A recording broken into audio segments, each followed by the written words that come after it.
जगाला शांतीचा संदेश देणारे महामानव तथागत गौतम बुद्ध, असाध्य ते साध्य करिता सायास, कारण अभ्यास तुका म्हणे, असं सांगणारे जगद्गुरु संत तुकाराम महाराज, स्वराज्याचे संस्थापक, कुळवाडी भूषण, रयतेचे राजे छत्रपती शिवाजी महाराज, आज आपण ज्यांच्याविषयी बोलणार आहे असे स्त्री शिक्षणाचे जनक, क्रांतीसूर्य महात्मा ज्योतिबा फुले, आरक्षणाचे जनक छत्रपती राजर्षी शाहू महाराज, या देशामध्ये पवित्र संविधान लिहून देणारे विश्वरत्न, भारतरत्न महामानव डॉक्टर बाबासाहेब आंबेडकर, आणि जगबदल घालूनी गाव मज सांगून गेले भीमराव, असं सांगणारे लोकशाहीर साहित्यरत्न अण्णाभाऊ साठे, या सर्व महापुरुषांना, महामानवांना, यांच्या कार्यांना, यांच्या विचारांना प्रथमतः मी अभिवादन करतो। आज भारतीय सामाजिक क्रांतीचे जनक, स्त्री शिक्षणाचे जनक, शिवजयंतीचे जनक महात्मा ज्योतिबा फुले यांच्याविषयी बोलणार आहे। महात्मा फुले यांचा जन्म 1827 ला झाला। त्यावेळेस तात्कालिक परिस्थिती, महाराष्ट्राची, या देशाची परिस्थिती ही भयंकर होती। त्यामध्ये मोठ्या प्रमाणामध्ये अंधश्रद्धा, मोठ्या प्रमाणामध्ये जातीय व्यवस्था आणि मोठ्या प्रमाणामध्ये अस्पृश्यता, अज्ञान, शिक्षणाची व्यवस्था या समाज व्यवस्थेमध्ये किंवा या महाराष्ट्रामध्ये तात्कालीन परिस्थितीमध्ये नव्हती।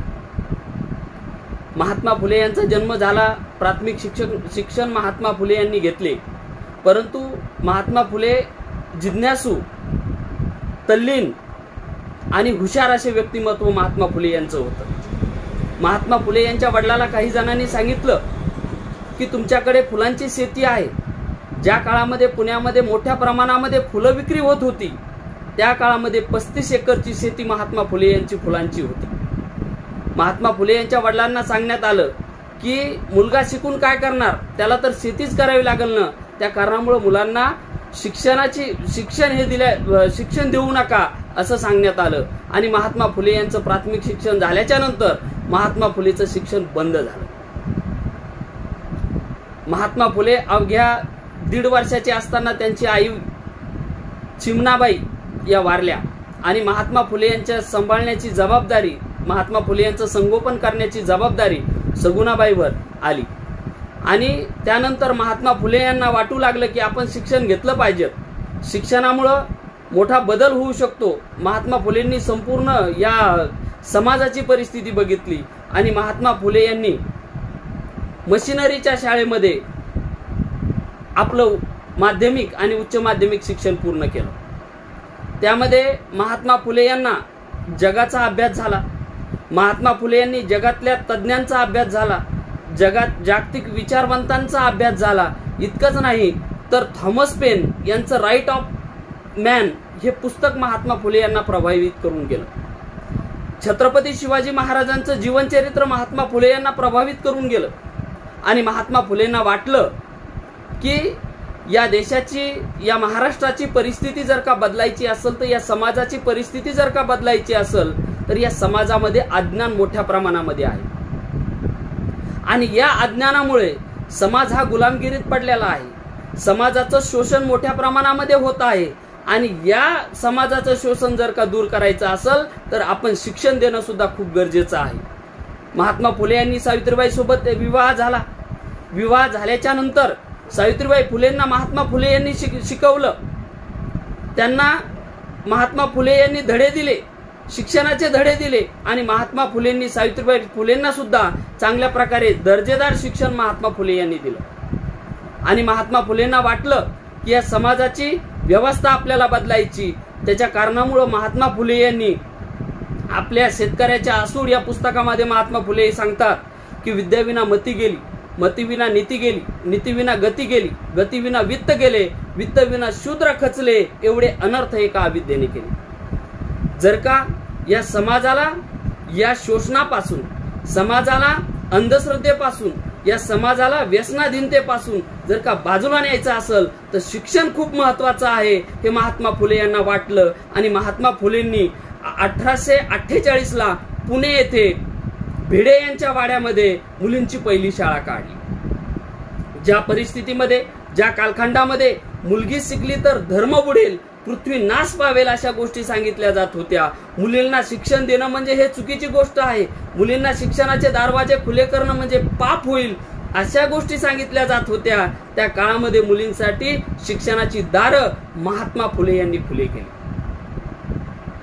महात्मा फुलेंनी एवढंच नाही तर एका पाठोपाठ एक अशा अनेक शाळा पुण्यामध्ये चालू केल्या आणि शिक्षणाची व्यवस्था केली. पहिली मुलींची शाळा काढली, नंतर अस्पृश्यांसाठी शाळा काढल्या, नंतर मुलांच्या शाळा काढल्या आणि एका पाठोपाठ एक अशा बऱ्याचशा शाळा महात्मा फुले यांनी काढल्या.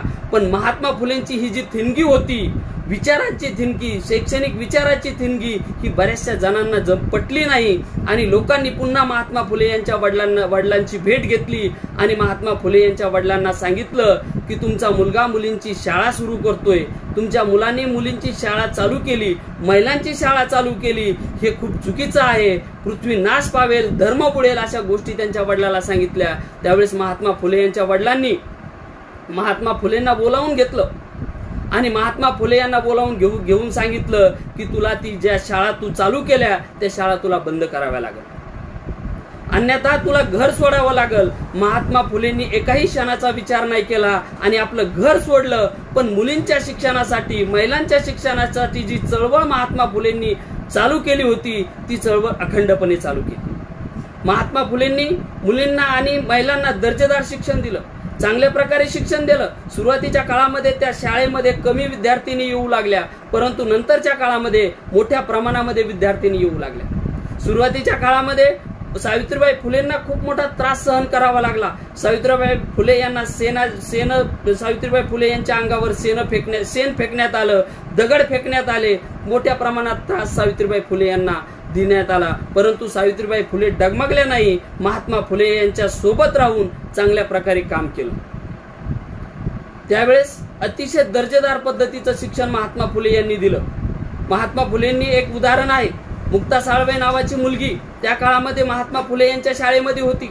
तिनं शाळेमध्ये प्रवेश घेतला, शिकण्याची तीव्र इच्छा होती आणि शिक्षण सुद्धा घेतलं. 1848ला तिने प्रवेश घेतला आणि 1855ला या महाराष्ट्रातला, या देशातला पहिला निबंध त्या मुक्ता साळवे नावाच्या मुलीनं लिहिला. त्या निबंधामध्ये तिनं महिलांच्या व्यथा मांडल्या, त्या निबंधामध्ये तिनं शेतकऱ्याच्या व्यथा मांडल्या, त्या निबंधामध्ये तिनं शोषण कशा प्रकारे केल्या जातं, शेतकऱ्याची पिळवणूक कशा प्रकारे केल्या जातं, महिला अंधश्रद्धेच्या आहारी कशा जातात, महिला अनिष्ट रूढी परंपरांच्या आहारी कशा जातात, हे त्या मुक्ता साळवे नावाच्या मुलीनं सांगितलं. आणि त्या निबंध प्रकाशित निबंध ज्ञानोदय ह्या अंकामध्ये 1855ला प्रकाशित झाला आणि प्रकाशित झाल्याच्या नंतर इंग्रज अधिकाऱ्याला सुद्धा वाटलं की महात्मा फुलेंनी हे जे मुलींचं शिक्षण चालू केलं, अतिशय दर्जेदार शिक्षण महात्मा फुले देत आहेत.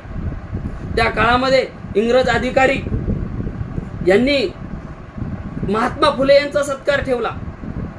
चांगल्या प्रकारे शिक्षण देत असल्या कारणामुळे मुक्ता साळवेचा सत्कार ठेवला आणि मुक्ता साळवेचा सत्कार करत असताना महात्मा फुले यांनी ज्या प्रकारे शिक्षणाची सुरुवात केली, ही शिक्षणाची सुरुवात त्या इंग्रज अधिकाऱ्यांनी जाणून घेतली आणि त्या जी मुक्ता साळवे आहे तिला निबंध सुद्धा वाचून त्या कार्यक्रमामध्ये निबंध वाचण्यास सांगितला.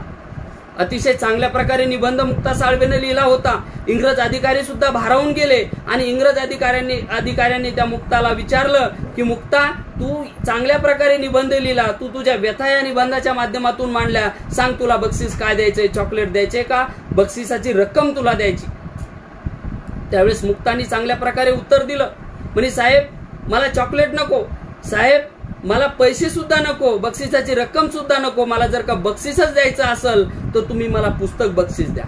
म्हणजे एक विचाराची चळवळ, म्हणजे शिक्षणाची चळवळ महात्मा फुलेंनी चालू केली होती. त्याची दूरदृष्टी आपल्याला पाहायला मिळत होती. एवढंच नाही तर शिक्षणाबरोबर महात्मा फुलेंनी वाचनालय सुद्धा चालू केलं.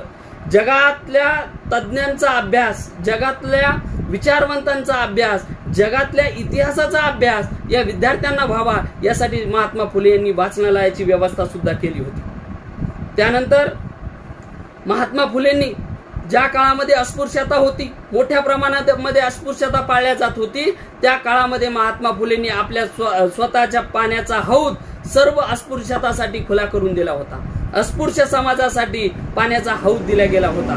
पाण्याचा हौद खुला करून दिला होता. सर्वांना पाणी भरण्याची व्यवस्था महात्मा फुले यांनी केली होती.